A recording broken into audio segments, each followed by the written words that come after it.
Wonder Woman 1984 is the sequel to 2017's Wonder Woman. Well, loosely anyway, because there's no other mention of the DCEU's past or other hints.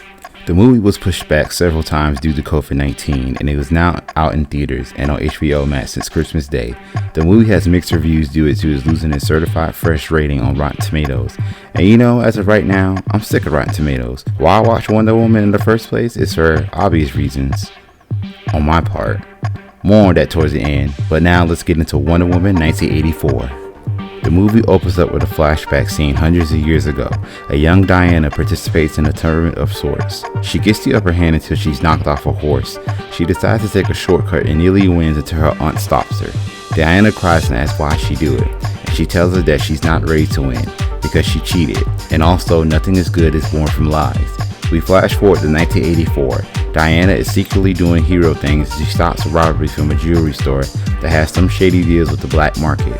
Later, Diana comes home and we see, as an audience, photos on what she has done over the last 50 years or so. Like one of her friends that's Steve's secretary in the first movie, and she had a ranch named after Steve Trevor. The next day, we are joined by a geologist named Barbara Minerva, who is insecure of who she is. More on that later. She meets Diana and the two hit it off really well. Barbara is then instructed to look over some artifacts from the jewelry store that was dealing with the black market. They find a stone called the Dream Stone and Diana makes a wish. That night, Barbara is saved by Diana from a drunk orderly. Barbara then heads into work at night and she makes a wish on the Dream Stone to be more like Diana. The next day, Barbara notices a change. People started to treat her differently. Mainly men started to notice her and give her compliments. She then meets Maxwell, a businessman that's on brink of bankruptcy, comes to acquire the Dreamstone and saves his business. At a party, Diana is reunited with Steve Trevor as his consciousness possesses another man's body. Max finesses Barbara out of the Dreamstone. He makes a wish to become the Dreamstone and gains the power to grant wishes to anyone, and he first saves his business. Max then creates strife and discord throughout the world. Later, Steve, Diana, and Barbara deduce that the stone was created from the god Dolos, gods of lies and mischiefs. The stone grants anyone's a wish but a hefty cost unless they give up their wish and destroy the stone. Stubborn jackasses, Diana and Barbara do not want to give up their wish. Gee, one girl that wants dick in her life and another one only wants dick because he could really make her climax. Or she found the guy that will let her peg him. I don't know, let's not go down that road. Anyway, Diana losing her powers and Barbara is losing her humanity, which is why she doesn't want to destroy the Dreamstone and leaves. Max decided that his body is starting to decay, and he comes up with a plan to use the satellite systems that can broadcast his influence globally to get rid of the stone's power and save his life.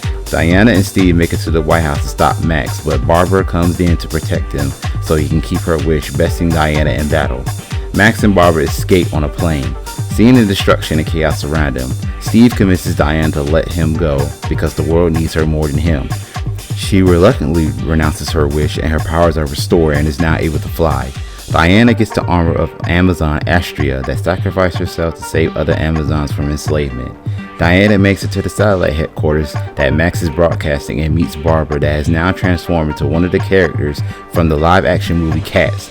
Jesus, I'm glad I didn't see the butthole, but knowing DC, they probably cut that out, the final cut. The two fight and Barbara is defeated. Diana goes to stop Max and uses her lasso to talk to the world through him, begging everyone to renounce their wishes. Max sees the error of his ways and renounces his wish. Seeing that he is hurting his child on not being there for him, I didn't mention him due to my opinion. I don't think he's that important. Anyway, Max reunites with his son and the world is saved. In the end of the movie, Diana has a brief conversation with the man whose body Steve possessed. In a mid-credit scene, Astrea is living along with humans the whole time. Wonder Woman 1984 is an okay movie. Its leads are below the first one.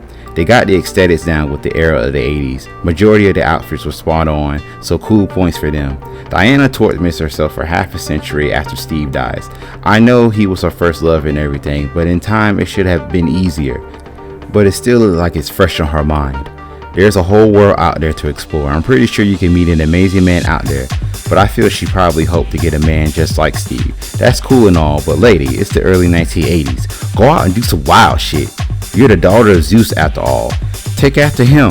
Wait, don't ever do that, like, ever. Maybe do that shit in the Flashpoint movie, if that ever comes out. Barbara succumbed to her insecurities and let the Dreamstone take her humanity. and she was willing to kill and stay strong and confident like Diana. Diana is confident, but she has her own insecurity as well. She couldn't get over her first love, Steve, which made her hold back on putting her heart on harm's way. Instead of being like Diana, Barbara could have been her best self, and she was willing to change and put yourself out there. But Barbara took the easy way out and used the Dreamstone that stripped her of her gentle soul. Maxwell Lord is your general failing business and con man that was searching for the Dreamstone. I wonder how far he went while hunting for it. I don't know, I probably missed something while watching the movie. Let me know in the comments. Steve Trevor, from the entire screen time he was in, was confused on what the hell was going on while still doing what he does best, being a hero.